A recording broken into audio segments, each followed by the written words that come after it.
Okey, masih lagi bersama dengan saya Fazli dan Sofia di Malaysia hari ini. Kita masih lagi nak bercakap tentang kanak-kanak ni yang mana berisiko tinggi jugalah kan untuk mereka yang mungkin terjangkiti COVID-19 ini. Kanak-kanak sekarang ni Sofia, yalah sekarang ni kan fasa untuk vaksinasi COVID-19 kebangsaan kan ada fasa-fasa kan. Jadi untuk kanak-kanak ni tak ada vaksin kan. Betul. Jadi kita risau kanak-kanak yang tak ada vaksin ni takut terjangkiti ataupun menjangkiti. Jadi kita masih lagi bersama dengan Dr. Azam Muhammad Noor, pakar kanak-kanak Hospital Pantai Kuala Lumpur. Dr. Azam.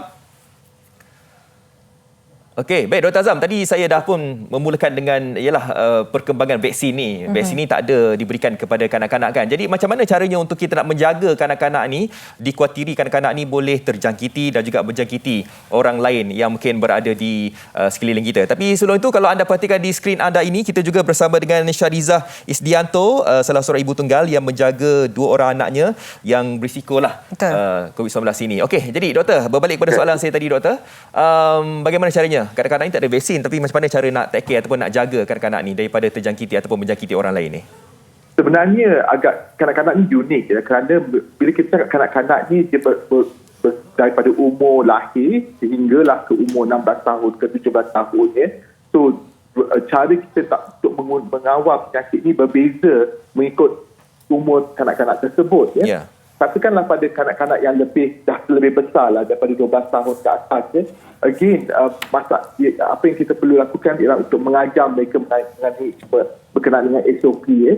Yang paling penting ialah tutup dengan pelitup surgical mask ataupun mask ya, dan juga membasuh tangan dengan rajin ataupun dengan keras ya, supaya dapat mengelakkan penyakit-penyakit dapat berjangkit ya. Tetapi apabila kita melihat pada kanak-kanak yang lebih kecil ya, ataupun mereka preschool ataupun dekat sekolah, ini adalah agak challenging sedikit ya. Lagi-lagi pada kanak-kanak yang berumur 2 tahun dan 3 tahun di mana meletakkan pelitup muka ataupun facial mask ni something that cannot be done kerana mereka ni agak agresif, mereka tarik dan semuanya ya.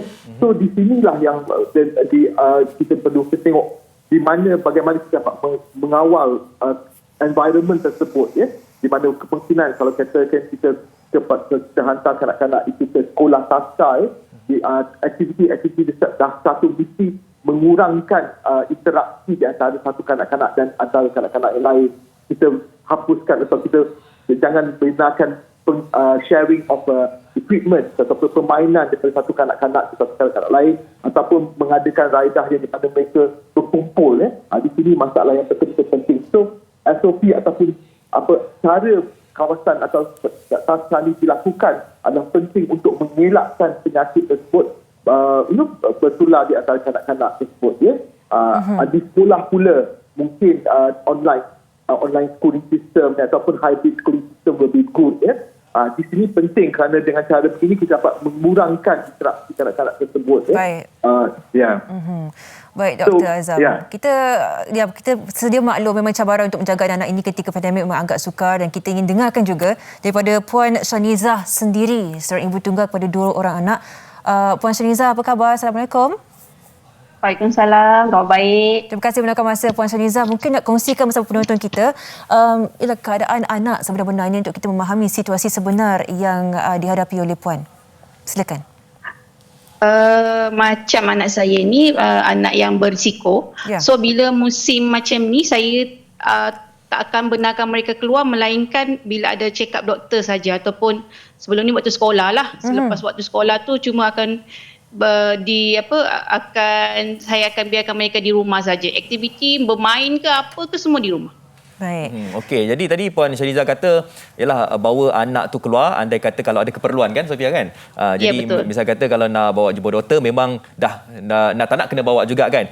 Jadi kita tahu bahawa mungkin Puan Syarizah sendiri rasa macam agak bimbang dengan kesihatan anak puan kan. Jadi bagaimana Puan Syarizah mengamalkan penjagaan yang rapilah terhadap anak puan yang berisiko ini? Sebenarnya bila kita amalkan, kita beritahu mereka apa itu COVID. Dekat sekolah pun cikgu dah maklumkan COVID itu macam mana. So bila pergi mana-mana kita kena amalkan macam penutup muka, sanitize apa semua. Mula-mula tu agak susah sedikit nak ajar diorang. Lepas tu lama-lama dia dah tahu, kawan-kawan pun ada yang berkongsi apa semua dan dia okey lah, dia faham lah. Jadi bagi keadaan anak anak-anak puan kedua-duanya? Adakah mereka perlu kerap ke hospital mendapatkan rawatan? Berapa kerap tu? Kerana bila kita keluar ke hospital ni juga adalah satu risiko untuk puan dan juga anak-anak kan. Jadi mungkin nak kongsikan. Anak saya sebulan sekali. Yang nombor 2 tu dia biasanya sebulan sekali, tapi kalau keadaan darah dia tak okey, doktor akan follow up seminggu sekali. Baik. Ada mungkin doktor ada beritahu dekat puan sendirilah berkaitan dengan mungkin yalah kalau kita lihat dekat sini anak puan menghidap thalassemia dan juga ADHD. ADHD ni pemahaman saya adalah mereka yang hyper sedikit lah kan. Okey, mungkin betul. Ada doktor bagi tahu kepada puan tentang yalah kalau misal kata ada thalassemia ni mungkin risiko untuk jangkitan COVID-19 ini mungkin boleh kita dapat dengan cepat atau bagaimana? Sangat-sangat tinggi risiko dia. Dan untuk thalassemia ni diorang akan saya difahamkan lah dia akan blok darah terus macam tu, darah akan membeku dan dia sangat untuk yang pesakit thalassemia ni sangat sensitif lah. Baik. Bagaimana dapatkan pandangan daripada Dr. Azam pula, mungkin sedikit penerangan daripada segi perubatannya bagi mereka yang mempunyai penyakit thalassemia. Apakah risiko mereka, doktor, ialah berdepan dengan pandemik ini dengan keadaan kesihatan sebegitu, Dr. Azam? Sebenarnya kan dari segi selain daripada SOP, apa yang kita perlu penting kita tekankan ialah untuk meningkatkan sistem imuniti kanak-kanak tersebut. Okey, apa yang kita boleh lakukan ialah pertama ialah pastikan kanak-kanak itu dapat cukup tidur. Dengan cara dapat cukup tidur, imun sistemnya akan bertambah kuat. Pastikan pemakanan mereka adalah bagus lah, dari segi banyakkan buah-buahan, sayur-sayuran.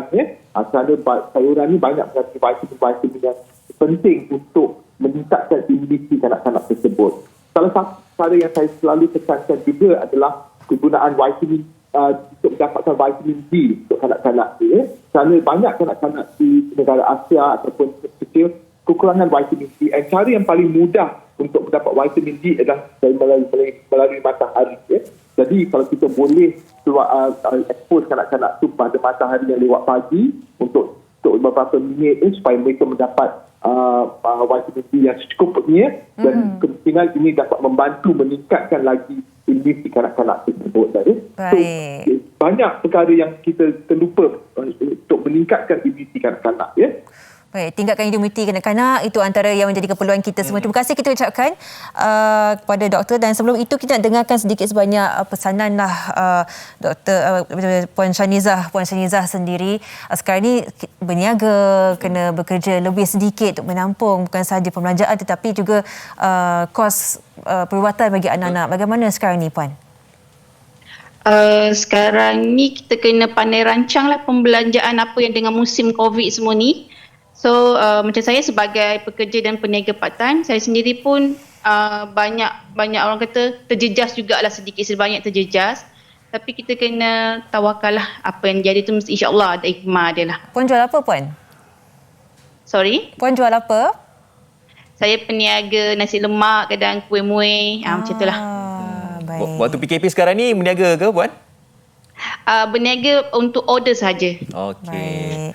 Kita doakan yang terbaik untuk Puan. Puan kekal kuat, terus ke perniagaan. Semoga kesihatan anak-anak pun terjaga selama pandemik ini. InsyaAllah. Amin. Amin. Dua orang anak Puan ni dilindungi dan juga diberikan kesihatan lah. InsyaAllah. Amin. Okey, baik. Juga saya nak ucapkan terima kasih kepada Dr. Azam Muhammad Noor, pakar kanak-kanak Hospital Pantai Kuala Lumpur.